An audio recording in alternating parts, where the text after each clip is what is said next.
din ito, DDS. Beck Rodriguez. Pinadisbar. Pinadisbar. Bakit pa? Ikaw ba naman, gumawa ng libro, siniraan ang pamilya ni Marcos. Didisbar. Gagawa ka ng libro, The Kingmaker. Sinong laman? Imelda Marcos, paano nagnakaw, paano ang hidden wealth, saan dinala, nakuhaan ng alahas, may mga diamante sa sapatos. Malaman yung The Kingmaker, paano gumawa? Parang naalala ko yung sinabi ng The Kingmaker, si Chavit Singson nata yun. It's better to build a king than a king. It's better to be a kingmaker than a king. Mas maganda daw na siya ang gumawa ng hari kaysa siya ang maging hari. Pakinggan ninyo mga kababayan. Ito yung sunod natin pag-uusapan. Beck Rodriguez. Pinadisbar. Nako po. Eto basahin ko lang mga kababayan. Galit na galit si Beck Rodriguez. Nag-live. Hindi makatiis. Ito. News 5. Sabi dito, lumabag sa tungkulin. Nahaharap sa disbarment complaint si dating Executive Secretary Beck Rodriguez, bunsod ng umano'y confidentially breach sa mga isiniwalat niya sa kanyang libro tungkol sa 2022 campaign press ni Bongbong Marcos. Nako po. Ayun. Pinailan ng disbarment. Kasi ang sabi dito, mga confidential breach. Patungkol sa isiniwalat niya sa kanyang libro tungkol sa 2022 campaign press ni Bongbong Marcos. Ayon sa naghahain ng reklamo na si Jason Binay Suarez, labag sa tungkulin ni Rodriguez ang pagsapubliko ng mga confidential na usapin sa kanyang librong Kingmaker, the hard copy. Para sa akin, ang ibinunyag niya ay totoo man o hindi, ay hindi basta kwento lang kundi mag-ingat. Maingat na hakbang na may kinalaman sa pansariling interes at ambisyong politika. Saad ni Suarez sa isang social media post nitong Martes. Ayan na si Suarez mga kababayan. Alam niyo sa totoo lang mga kababayan, walang problema gumawa ng libro. Walang problema, bumuo ka ng libro, gumawa ka ng kwento. Parang si Sarah ba, ang kaibigan ng Kuwago, di ba? Kuwago and friend. Walang problema, gumawa ng libro. Kahit nga gawaan mo ng kwento ang buhay ni Imelda, basta wag mo lang ilagay si Imelda doon, ibahin mo lang ang pangalan. Ibahin mo lang yung hitsura. Gagawa ka dyan, ibang style, hindi mukha ni Imelda, tapos ibahin mo yung pangalan. Pero same kwento ni Imelda, walang problema yun.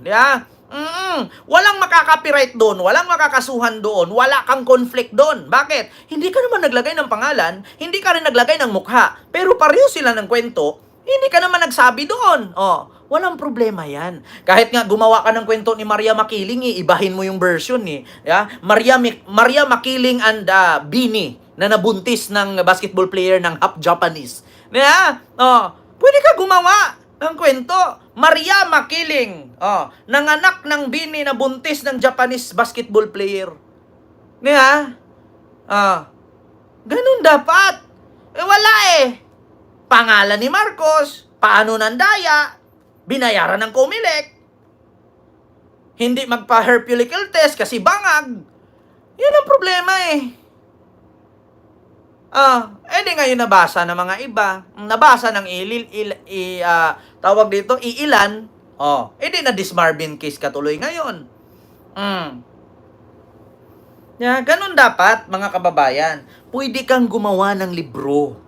Kahit ako nga, pwede akong gumawa ng libro Talambuhay ni Tatay. Tapos ilagay ko doon, noong unang panahon, merong isang tatay, may 4 na anak, at may isang anak sa iba. Yung isang anak niya ay kamukha niya, pero nagpagawa ng ilong kasi gustong gumanda. Minsan nakikita natin sa yate, minsan nakikita natin sa bar. Umuwing sabog. Ang kwento ni tatay. Tapos nangako siyang pumunta sa laot. Tulungan mangisda ang mga mangingisda.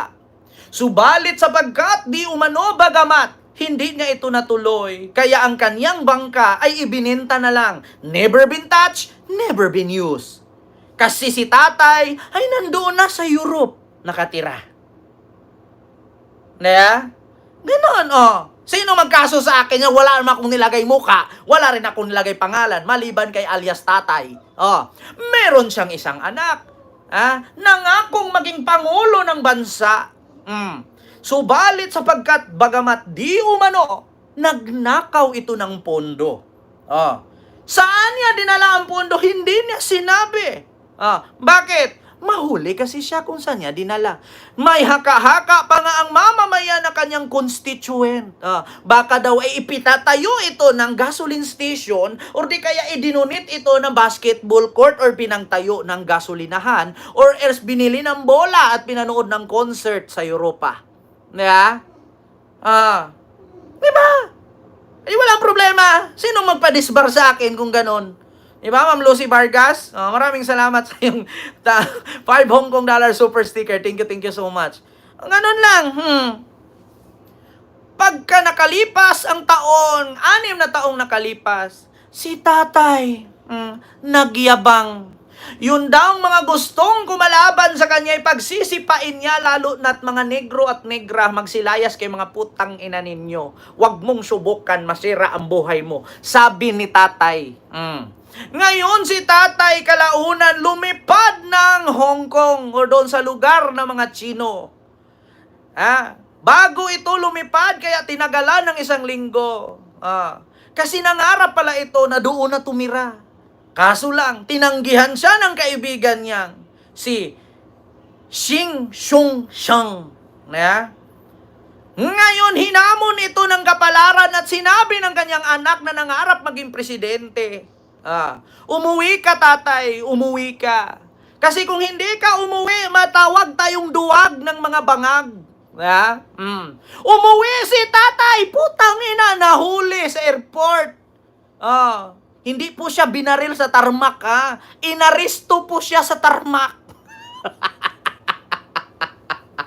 Hindi po siya binaril. Siya po inaristo. Sinong magagalit sa akin yan? Walang pangalan, maliban sa salitang tatay. Ngunit may isang anak na tanga. Nagtatantrum siya sa harapan ng media.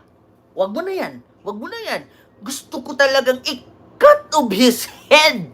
Putang ina mo! Ikaw si ganito, si ganyan, si ganon. Kapag ako pinatay, may nakausap na akong killer. Huwag kang mag-alala, ma'am.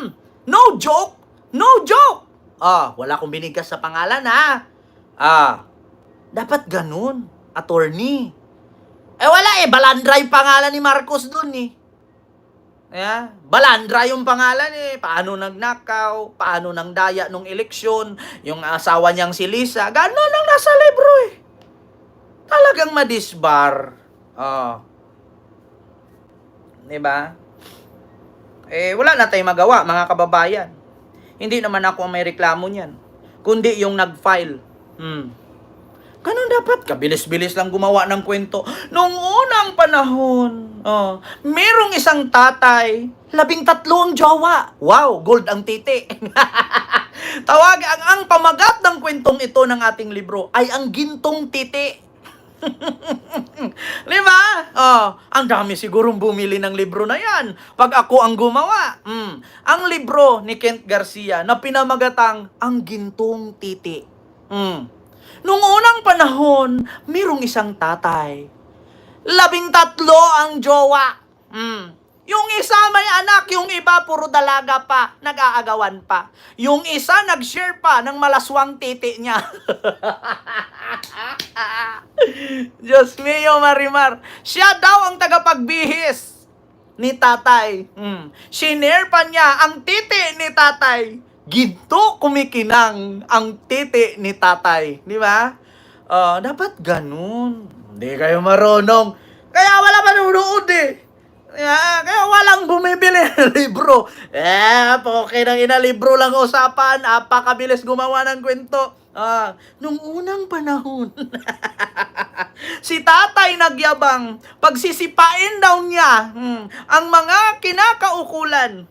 Nung dumating, I am tatay, my middle name is tatay, my apelyido is tatay. Thank you. Diba? Ganon yon. Diyos mio, Marimar. Ay, nako. Wag na, tigilan nyo na yan. O eto, speaking of tatay, mga kababayan. Tapos na tayo dyan, di ba? Sabi ko nga sa inyo, pinapadisbar eh. Wala eh. Eto, mga kababayan, alam nyo ba? May nakalap akong balita. Diyos mio, Marimar.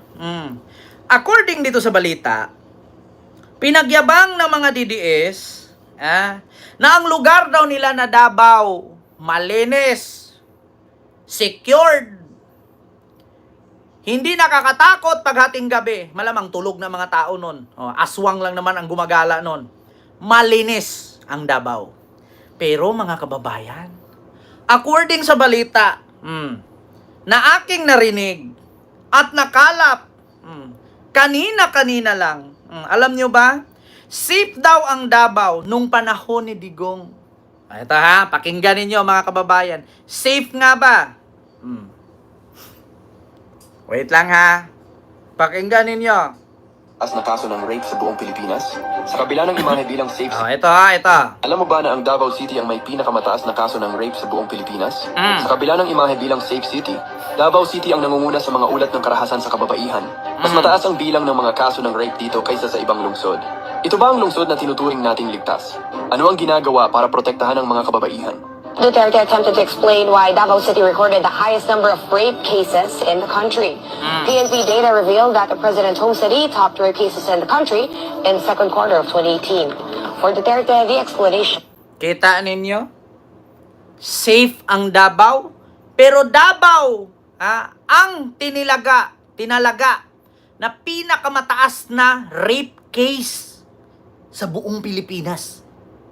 2018 and 2019. Kita nyo? Mga kababayan? Paano ako maniniwala na safe ang Davao? Paano ako maniniwala na maganda sa Davao? Kung ang Davao pala ang pinakamataas na itinalaga na rape case sa buong bansa. Biruin ninyo, mga kababayan. Kita ninyo? Davao. Pinakamataas na rape case ng panahon ni Digong. Sunod, antayin natin ang sagot ni Digong kung ano ang maging masabi niya sa taas ng rape rape diyan sa Davao, rape case sa Davao. Ang taas daw ng rape case diyan. So ano ba ang magiging reaksyon ni Digong dahil dito? Simple. Ngayon sila nga daghang rape ang Davao. Basta daghang kwapa, daghang rape yun na. Kita mo Alam mo yan? ba na Sabi nila marami daw na rape sa Davao. Basta daw maraming maganda, maraming ma-rape. Utang ina, di ba? Ganon ba gusto nyong marinig? Kaya daw maraming na-rape sa Davao kasi maraming maganda. Kung walang maganda, walang mari-rape. Utang ina, di ba? Galing.